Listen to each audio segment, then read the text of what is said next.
अगर आपको हमारी वीडियो पसंद आए तो उसे लाइक, शेयर और सब्सक्राइब जरूर करें। नमस्कार दोस्तों, मैं श्याम वशिष्ठ और आप देख रहे हैं पीआर खोज।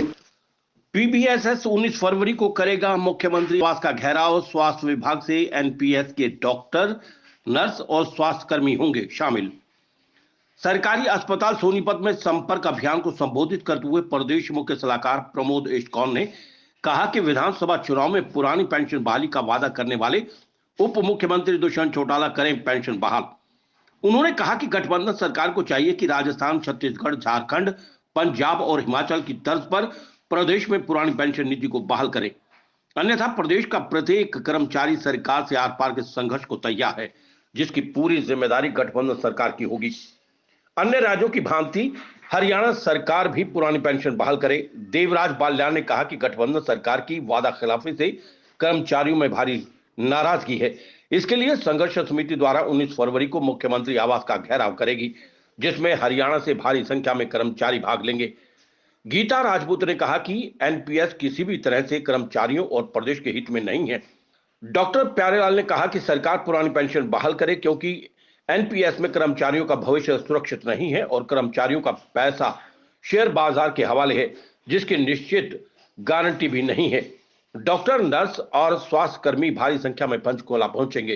पेंशन बहाली संघर्ष समिति का जो आंदोलन है वो लगभग 2017-18 के आसपास से चला हुआ है, और जब हम इस कार्य के लिए स्टार्ट करा हमने तो संघर्ष में आने का कोई फायदा नहीं है। आप घर बैठो, हम भी धक्के नहीं खावे। हमें को ये पता चला कि कोई भी कर्मचारी या अधिकारी इस संघर्ष में भाग नहीं लेगा, क्योंकि 2000 का गुजारा कर सकते हैं। अगर नहीं कर सकते तो संघर्ष जारी।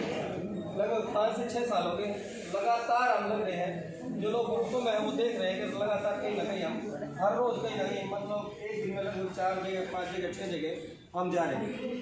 मैं सुबह 7, साढ़े 7 बजे निकलता हूँ, उसके बाद शाम को 7 और 7:30 और 8 के बीच में ही घर पहुँचता हूँ। साथ में देवराज जी, गीता मैडम है, जिला कार्यक्रम और लोग हैं जो अलग अलग विभागों में इस समय कहीं ना कहीं बात कर रहे हैं। आप जैसे कर्मचारी अधिकारी केवल मतलब क्या है, देखिए इस समय जो विषय है वो है सबसे बड़ी बात कि पुरानी पेंशन हमें मिलनी चाहिए नहीं। कौन कौन चाहता है? अब एक विषय हो रहा है, देखो पेंशन सब चाहते हैं, सब सोचते हैं भाई मुझे मिलनी चाहिए, लेकिन उस नेगेटिव ऊर्जा से आज हम पॉजिटिव में, मतलब हमने उस काम को केवल एक प्रकार का लक्ष्य लिया कि भाई पुरानी पेंशन बहाल हो सकती है, क्योंकि पीएफआरडी में नियम है कि ये जो नई पेंशन केंद्रीय कर्मचारी होती है, राष्ट्रीय स्तर पर जो काम कर रहे हैं उनके लिए। उसके बाद क्या था, इसमें एक नियम है कि प्रदेश सरकार स्वतंत्र है, वो अपने कर्मचारियों को पेंशन दे तो ठीक है, अगर चाहे तो वो एनपीएस अपना सकती है। और इसका बहुत बड़ा उदाहरण है कि पश्चिम बंगाल में आज तक एनपीएस नहीं पहुंचा। पूरे देश में केवल एकमात्र स्टेट ऐसी है जहां आज भी सरकार कर्मचारियों को पुरानी पेंशन दे रही है। 2004 या 6 का मैटर नहीं है, अगर जो कल भी नौकरी लगे है वो भी पुरानी पेंशन में जीपीएफ में, ठीक है। तो ये एक विषय था जिससे हमने लड़ाई शुरू करी कि अगर हम अपने प्रदेश में ये लड़ाई जारी रखते हैं तो हो सकता है एक समय ऐसा है कि प्रदेश सरकार हमें पुरानी पेंशन दे। और विश्वास रखें, अब ये आंदोलन मेरे ख्याल से इस देश का सबसे बड़ा आंदोलन है। जम्मू कश्मीर से लेकर कन्याकुमारी तक और आसाम से लेकर अरुणाचल प्रदेश तक आपका जो भी आंदोलन है पुरानी पेंशन का, वो इस समय देश का सबसे बड़ा और सबसे ज्वलंत मुद्दा है। सबसे बड़ी बात बता देता हूँ मैं आपको, मिनिमम पेंशन जैसे मैडम ने कहा इतनी है कि जितनी बुढ़ापा पेंशन हो उससे भी लगभग 90% लोग उससे कम बढ़ गए। बहुत लोग ऐसे हैं जो हम लोगों से ज़्यादा सैलरी ले रहे हैं इस समय, और वो रिटायर हो जाए तो हो सकता है उसकी 2500 से ऊपर पेंशन बन जाए। कुछ लोग ऐसे हैं जो भाई एक्सपायर केस है, उसमें नियम ही अलग है। उसमें क्या है कि 80% जो है वो पेंशन के लिए फंड में जाता है, इसलिए उनकी पेंशन 4000 से 4500 से ऊपर बन गई। लेकिन जब आदमी ही खत्म हो गया तो 4,000 की पेंशन का फायदा क्या? ठीक है। अब मैं आपको एक रिसेंटली उदाहरण बता देता हूँ। हरियाणा रोडवेज में कंडक्टर रिटायर हुआ लगभग 14-15 साल की नौकरी के बाद 756 रुपये पेंशन मिली। उसको आप ये समझ के चलाओ कि भाई अगर मान लो बच्चा 12वीं क्लास में है और फीस ही 2,000 से ऊपर हो प्राइवेट स्कूल की, तभी वो मजबूर होंगे, तभी वो कहीं ना कहीं अपने घोषणा पत्र में इस चीज़ को शामिल करेंगे कि भाई इनका जो ये एजेंडा है NPS कन्वर्टेड OPS, ये प्रमुखता से आगे आना चाहिए। कुछ लोगों की ये ओपिनियन आती है कि हमें तो ये सरकार दे देगी, हम अपने आप से करा लेंगे, तो no, I am just telling you कि जब कोई आवाज़ उठती है तभी उसका कोई सोल्यूशन आता है। कोई भी सरकार तभी सोचती है जब जन से लाभ मिल करके आवाज़ उठाती है। जिन जिन भी स्टेट्स में OPS बहाल हुई है वो भी मजबूती के साथ जन से लाभ ने आवाज़ उठाई। अब हमारी ड्यूटी है, अब हरियाणा की बात है, नाउ इट्स आर्ट। अब आपके हाथों में है कि आप वहाँ कितनी संख्या में पहुँचते हैं।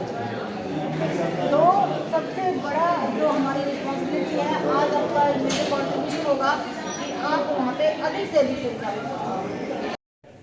मेरी तनख्वाह अगर मेरी बेसिक पे 70,000 है, 80,000 है, उसका 10% कटेगा, वो कट रहा है, और 14% गवर्नमेंट अपने पास से दे रही है। वो एक मेरी तनख्वाह मान लो हर महीने 20,000 25,000 वो मेरा हर महीने कटता जा रहा है। ठीक है, कटता जा रहा है, जो मेरा फंड बनेगा मार्च में डालेंगे मेरे रिटायरमेंट के टाइम पे, वो हम एक साथ 60% निकाल सकते हैं। ठीक है, अगर मान लो वो 30 लाख बन गया, 30 लाख का 60% 18 लाख में निकाल दिया, बच गया 12,000। 12,000 का वो हर महीने आप जितने आपके जो मान के चलेंगे इसको हर महीने के अकॉर्डिंग आपको वो देते रहेंगे। उसमें आपको 700 रुपये बने, 1,000 रुपये बने, 2,000 रुपये बने। ये और ओल्ड पेंशन स्कीम में ये है जितनी आपकी लास्ट है, जितनी आपने लास्ट पे ड्रा की है उसका आधा मिलेगा। अगर आपकी 2 लाख है तो 1 लाख आपकी पेंशन बनेगी। इसका सबसे मोटा ये चीज़। और NPS का कोई भरोसा नहीं है, आपका नेगेटिव में भी वो फंड जा सकता है क्योंकि वो शेयर मार्केट में हाँ शेयर मार्केट में लगा हुआ पैसा है। ये नहीं है कि आज मेरे अकाउंट में 30 लाख है तो पता नहीं हो कब वो 30 लाख के भी माइनस में भी चले जाएंगे, वो जीरो भी हो जाएंगे, उसकी कोई गारंटी नहीं है, कोई गारंटी नहीं। और OPS की मैं वही तो कह रही हूँ, सरकार का कौन सा सेक्टर दौड़ रहा है, सारे डूब रहे हैं। अरे ये किस लिए डूब रहे हैं? खान का ही हमारे ये पैसे हैं और फिर थोड़े दिन में इनका डूब रहे हैं, क्यों ना ऊपर से खाना ही खाना। OPS में हमारी फैमिली की हेल्थ पॉलिसी भी रहती है। ठीक है, रिटायरमेंट के बाद भी आप लोग अभी भी देखते हो रिटायर कर्मचारी आते हैं, उनका इलाज फ्री में होता है और NPS में वो भी गारंटी नहीं है। ठीक है, हाँ हमारा खुद का फैमिली का छोटा, हमारा खुद का नहीं है। आप सबको पता है हेल्थ से रिलेटेड है। तो 58 साल में रिटायर हो गए हैं, 40 साल में जो जॉब ले रहे हैं उसकी पेंशन कितनी बनेगी? बुढ़ापा पेंशन से भी कम बन जाएगी। ठीक है, आज सरकार हमें पैसे हम टैक्स कैलकुलेट करते हैं, कहते हैं NPS से आप 1.5 लाख तक का बेनिफिट ले सकते हो। ठीक है, पर वही 10% के हिसाब से आपको एक मुश्त में से काट लेंगे। आपको अभी जो 10-20% कट में दे रहे हो, बाकी सीधा 30% कट लेंगे। तो इनफैक्ट रादर देन हमारे पैसे हमें वापस कर दो। हम या तो सीधी तरह ये कहना चाह रहे हैं कि हम पेंशन नहीं दे रहे। PR खोज के लिए रणबीर रोहिला के साथ श्याम वशिष्ठ।